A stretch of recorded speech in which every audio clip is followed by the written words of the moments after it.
What's up, y'all? Welcome to another episode of Civics Unlocked, the segment where we unlock political knowledge and lock up ignorance in all of its forms. Today we are unlocking Liz Cheney. You ready? Let's unlock it. Millions of Americans have been misled by the former president. They have heard only his words, but not the truth, as he continues to undermine our democratic process, sowing seeds of doubt about whether democracy really works at all. I am a conservative Republican, and the most conservative of conservative principles is reverence for the rule of law. The Electoral College has voted. More than 60 state and federal courts, including multiple judges the former president appointed, have rejected his claims. The Trump Department of Justice investigated the former president's claims of widespread fraud and found no evidence to support them. The election is over. That is the rule of law. That is our constitutional process. Those who refuse to accept the rulings of our courts are at war with the Constitution. Our duty is clear. Every one of us who has sworn the oath must act to prevent the unraveling of our democracy. This is not about policy. This is not about partisanship. This is about our duty as Americans. Remaining silent and ignoring the lie emboldens the liar. I will not participate in that. I will not sit back and watch in silence while others lead our party down a path that abandons the rule of law and joins the former president's crusade to undermine our democracy. That was a clip of Congresswoman Liz Cheney giving her last speech on the floor of the House before the vote was taken that would strip her of her leadership position within the Republican Party. Now, to be honest, y'all, there are a list of things that I care more about than talking about Liz Cheney and the current ridiculousness happening within the Republican Party. Oh, you don't believe me? Okay, well, things such as how long it took Donald Trump to get that orange tint to his skin. All right, now. Whether or not Ivanka takes her face off at night. Or even how long it takes to charge Melania for her to be active all day. Oh, wow. What I'm trying to say is, y'all, I really, really don't care. However, the more I thought about it, and as I said in the episode on Biden, I realized I can't afford not to care. I have to talk about it. The stakes are too high. So, I'm taking time to discuss this because the ramifications of the geriatric opposition party, get it? GOP? Yeah. No? Okay. Well, the ramifications of their recent decision will be felt, and it affects everyone, regardless of party, regardless of whether or not we think it does. Unfortunately, it does. So, let's start with identifying the parties involved. First, there's Kevin McCarthy, current minority leader of the House and congressman from California. Most notably, he has become the Speaker of the Trump, carrying out the will of his fearful and feckless leader against all odds. He's the leader of the Trump Republicans, and at his side is the number 2 minority whip, Steve Scalise of Louisiana. It's basically all you need to know about them. Now, at the center of this cacophony of chaos is Republican Congresswoman from Wyoming, Elizabeth Lynn Cheney, Liz for short. She's been representing Wyoming as the lone Congresswoman since 2016. She is the daughter of former Vice President, former Secretary of Defense, and forever warmonger Richard Dick Cheney. She's Republican conservative royalty, basically. After bouncing around in the waspiest of law firms doing international law and the State Department in Bush's administration, aka her daddy's administration, she became the representative of Wyoming, a state so small it only has one congressperson. She rose to get elected by unanimous vote to become the chair of the Republican Conference in 2018. It's a position her father also held. She was the only woman in the top leadership of the Republican Party. And over the course of her tenure, she has voted with Trump 93% of the time and has a 98% report card from the Heritage Action Group, which is a conservative dark money pack that would make Richard Nixon blush. Then there's Elise Stefanik. She is a Republican Congresswoman from New York who, at 30, was the youngest representative elected to Congress until AOC, Alexandria Ocasio-Cortez, who at 28 stole that throne from her. But Stefanik was elected in 2014, and she basically came in trying to give the Republican Party a new face, other than the old white Christian male face it's basically had since 1860. She was a relative nobody, and on the conservative scale, she ranked even lower than that. According to 538.com, she voted with Trump only 77% of the time, which for Republicans and conservatives is low. Okay. The Heritage Action Group and CPAC, that's the Conservative Political Action Conference, gave her a rating of 56% and 44% respectively. All this boils down to the fact that compared to Cheney, the ultra-right-wing, ultra-conservatives, they don't really think that highly of Stefanik. Well, that was then. Now that we know who these people are, let's discuss what the heck happened. Okay. So, 2020 election happens. Trump loses. Badly. Then, in true man-baby fashion, he throws a temper tantrum and convinces a few 100,000 of his cult followers to join him in said tantrum. Why, Liz? We're storming the Capitol! It's a revolution! Oh, yeah. How could I forget? So, during said revolution, they went hunting Mika Pints, that's Mike Pence, and all the other Republicans that they were mad at for not listening to the Supreme Orange Leader and committing treason and overthrowing the government like a true Confederate would. Anyway, for some reason, these legislators didn't like to be hunted in their place of work, and they decided to hold said Supreme Leader responsible for said riot he assembled, caused, directed, and then failed to disperse. Now, since said riot leader happened to be the President of the United States at the time, the legislatures, fresh off of being hunted, decided to do what the Constitution gave them the power and the authority to do, and impeach the president for, sticking the toothless MAGA mob on them to kill them at work. So, the nerve of them, right? Then to make matters worse, the Democrats weren't the only ones to be angry at Trump. There were 10 whole Republican traitors that had the audacity to agree with the Democrats.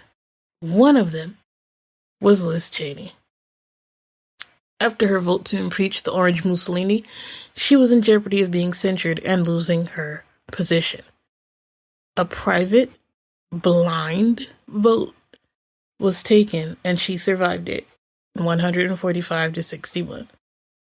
But the key in that was blind vote, meaning that each member's vote wasn't recorded. So we don't know who voted which way. Interesting, huh? Well, time went on, and that darn Cheney just couldn't get over the fact that her president had sent vanilla ISIS after her and her colleagues, and in the sacred halls of the Capitol building at that. It was just too much for her conservative bones. So, while her colleagues began to sing the tune of the very person who put a hit out on them, she wouldn't sing. While her boss, Kevin McCarthy, went from blaming Trump for Al-Qaeda on January 13th to visiting Mar-a-Lago on January 28th, she was a part of the 30% of the Republicans who believe that the election was not stolen and that Trump lost. And for that egregious crime, off with her head. Liz Cheney had to go. Okay?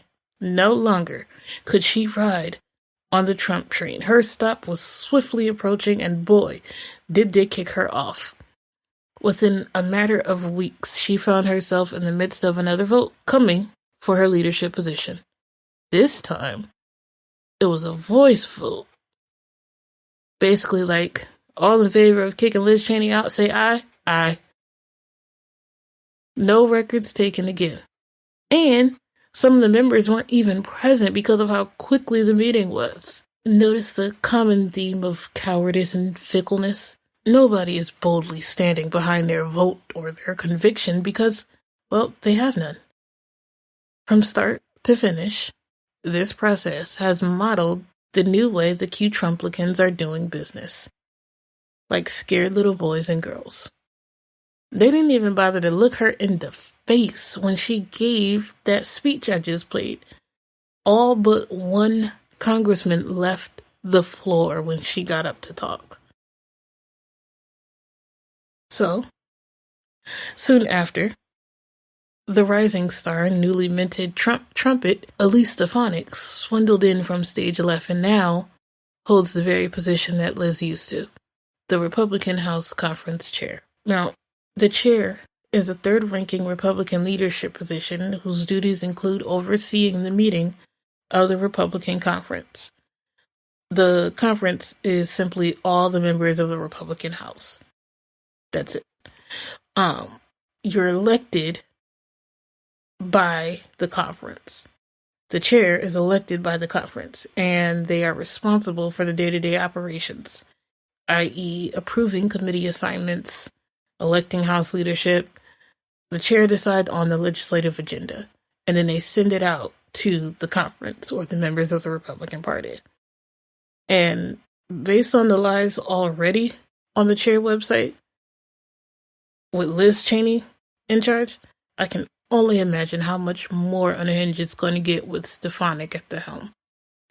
But let's really sit down in our thinking chairs and think about this, okay? Is this really about Cheney's impeachment vote and her saying that Trump lost? No, it's not. It's not even about Stefanik's sudden pro-Trumpiness. It's not about Trump's policies. Clearly, it's not about his policies, because if it were, then based off votes, Cheney aligned more with Trump. So, what is it about? Well, it all comes down to one thing. Allegiance. Not to the party. Oh no. Especially not to the Constitution. But to Trump. And all of his whims. It's why I now refer to them as the Q-Trumplicans, as Monique Presley brilliantly named them, because they are literally a conglomeration of Trump acolytes and QAnon nuts. And you can listen to the next podcast and I'll explain to you what QAnon is if you don't know. Anyway, one of the mottos of QAnon is, where we go one, we go all. What? Bro, what are you talking about, man? I know it makes no sense, but that's why it fits so well. So not only does it perfectly fit these wingnuts, it accurately describes the state of the Republicans of the 117th Congress. Where one goes, the others have to follow. And that was Cheney's mistake. Not capitulating to the ideologies, no matter how much they change or how wrong or crazy they may be. Not bowing down to the Q-Trumplicans is why she is now on the fringes of the party. She didn't immediately denounce the hillbilly horde riot on January 6th and then walk it back once she got word it made Trump angry. She didn't champion the Stop the Steal movement and then act like she didn't say the election was stolen for 6 months. She didn't go with the Trump flow. She didn't follow the cardinal rule in the Q-Trumplican party. Thou shalt have no other God before Trump. So she had to go. Ask me how I know. Because I listen. I really listen. I listen to what's said and especially to what's not said. Oh, don't let the new position fool you. Elise Stefanik is not a die-hard Trumpian. She got hip to the money and the power that one can accumulate if one is willing to sell one's soul and repeat the ridiculous talking points of the Republican Party right now. Honey studied for the role, auditioned, and when it was time to bring it, boy did she ever. Starting in 2019 with the first Trump impeachment, because there have been two, she debuted her new role, embodied it, became a maggot. That's M-A-G-A-T. Get it? Maggot? Okay. Just listen for yourself. Democrats are obsessed with impeachment. They have been obsessed with impeachment. The phony Russia hoax. The phony Russia hoax of Russia collusion. We need election integrity and election reform immediately. We want to be able to fix and strengthen our election security and election integrity. Sleepy Joe rejects the scientific approach in favor of locking all Americans in their basements for months on end. Joe Biden wants to keep them locked up in the basement. The crazy part about all of that is that it paid off. Once she changed her tune, funding increased. She became a staple on Fox News, and hello, she is now the highest ranking woman in the Republican House. Then, to add to the egregiousness of her actions, for me, she has a nerve to be a woman. And I don't like it.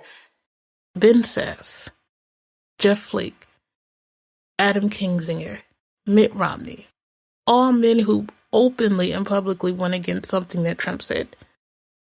Yet, they still kept their job. Adam Kinzinger voted for the impeachment. Mitt Romney has called Trump everything but a child of God. So, I wonder, what is the difference?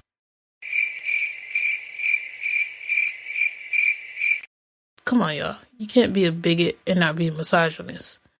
This absolutely has something to do with the fact that Liz Cheney is a woman, and she has dared to buck against the male leadership of the party. And just like racists, when they find a black person to co-sign their racism, Stefanik is a woman they found to co-sign their misogyny. Remember, you gotta listen. Now, let me be clear. I am not at all championing Liz Cheney. Okay? Liz Cheney, up until January 6, 2021, had no problem with Donald Trump. And listening to what she's saying even now, after her outing, you'll hear that she still doesn't have a problem with Trump. Oh yeah, sure. She's saying she's gonna work to make sure he never sees the Oval Office again. But boo-boo, you're not going to have to work too hard, seeing as how there's literally a line of federal and state prosecutors waiting to throw him in jail. Well, you were thinking it. Yeah, well, you said it. Where they disagree at the moment, and I do mean at the moment, is over the events of January 6th and the fact that she just happens to be tethered to the truth that he lost the election. That is it. Remember, you gotta listen. This was her during the 2019 impeachment. And instead, what we've all seen is a terribly radical, dangerous agenda coming out of the Democrats, and one that we're going to see continue. Certainly, we're already seeing that now, both in terms of the kinds of substance that they're focused on, their efforts to kill fossil fuels, their efforts to fundamentally violate the Second Amendment of American citizens, and their absolute determination to go down the path of impeachment. And on impeachment, what we're seeing, and they're speaking very publicly about this on the record to many of you, that their first effort at impeachment seems not to have worked, and so now they're looking for another path to impeachment. They have been determined to impeach this president at all costs since he was elected, regardless of the Constitution, and they are fundamentally failing to abide by and live up to their constitutional responsibilities, turning impeachment into an absolutely political endeavor. This was her after the vote to remove her. We've had a real focus on making sure people understand that the Biden policies are dangerous. If you look at the impact for the people of Wyoming, banning oil and gas leases on public lands is really dangerous. It's really heartless. We've been very clear about that. What's happening at the border is very dangerous. So the issue isn't whether or not we stand against the Biden policies. Notice any difference? Not much.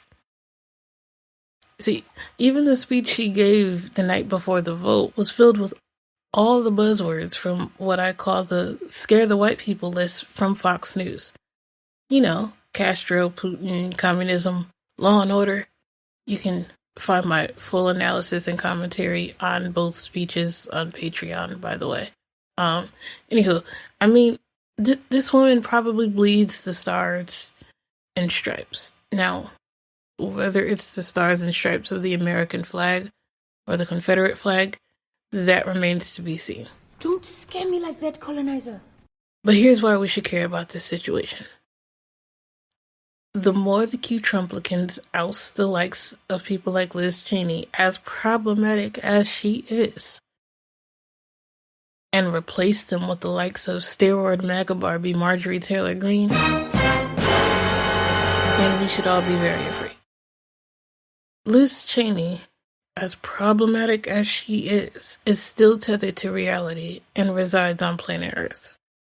She stands for something. She has values and principles, as problematic as they be. But this new batch of politicians, and I use that word ever so loosely, they stand for absolutely nothing. They will say anything, do anything, and believe whatever they need to in order to gain and maintain power, and then give some of that power to the people who think just like them. At the least, Liz Cheney could negotiate and possibly work in a bipartisan way. These new soldiers of Trump, they couldn't spell nor define bipartisan, let alone make it a goal to aspire to. What's happening with Cheney matters because she is the writing on the wall. The fact that they're willing and able to boot her out, yet provide cover for steroid MAGA Barbie, whose new job seems to be harassing Democratic members of Congress and going on a fascism first tour with her fellow congressman who's allegedly accused of having sex with a minor, Trumpite and human manifestation of both Beavis and Butthead somehow, Matt Gaetz. It tells us the values and the principles that are now guarding the party. Stefanik's rise and promotion rewarded the actions that we teach our children not to aspire to. They literally rewarded manipulation. They rewarded cowardice. They rewarded selfish ambition. And they rewarded lies.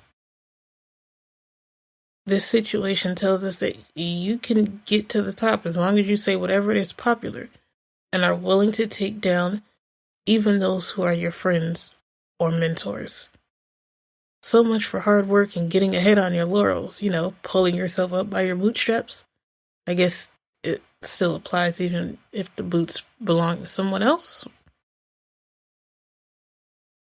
Look, I appreciate people like Adam Kinzinger. Right? He's got all the smoke, apparently. Referring to Kevin McCarthy as Kevin, coming for Trump, all that. I appreciate it. I do. And I appreciate the fact that Liz Cheney isn't lying about this one thing.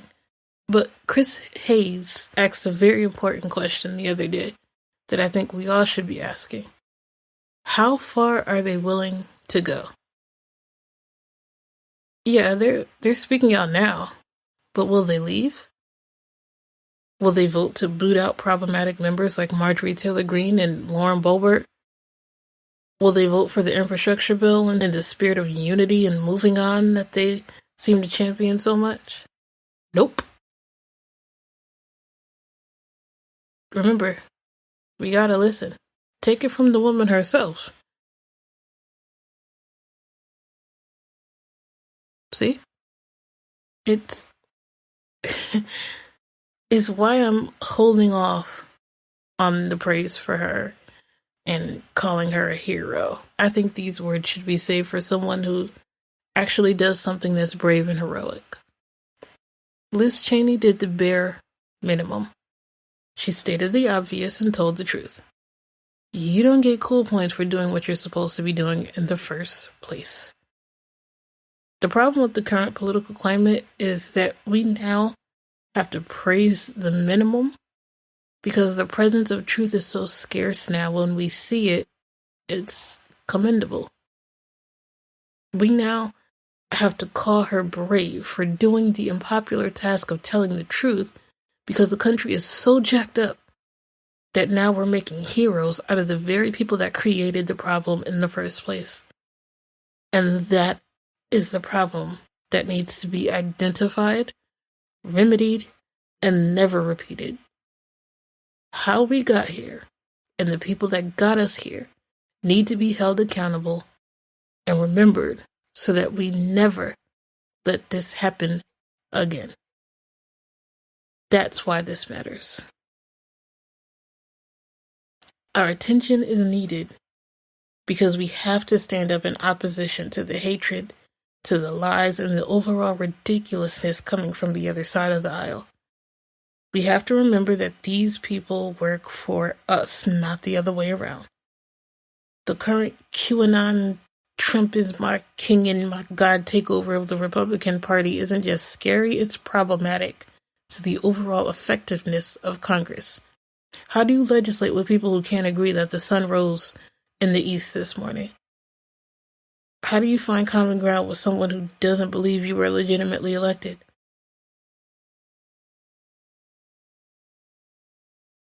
So our focus needs to be on identifying the problem that includes everyone who had something to do with it, holding them responsible by voting them out, then remedy the problem by putting in new people.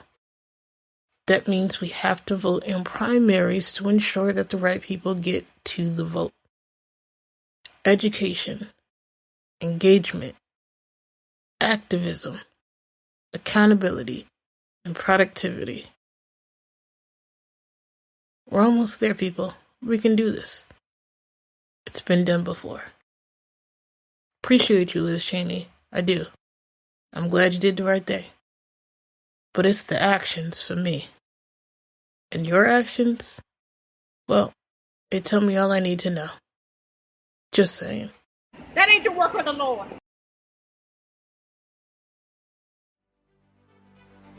And with that, we've unlocked Liz Cheney. Hopefully you've gained a key that you can use to unlock more doors that lead to change. If you've enjoyed this content, please like, subscribe, and share. Have any questions or topics you would like for me to discuss? Well, just go to the Civics Unlocked page on Danae'sDialogue.com. Want to dive even deeper into the episode's topic? Then consider becoming a Danae's Dialogue patron. Until next time, keep walking in your power.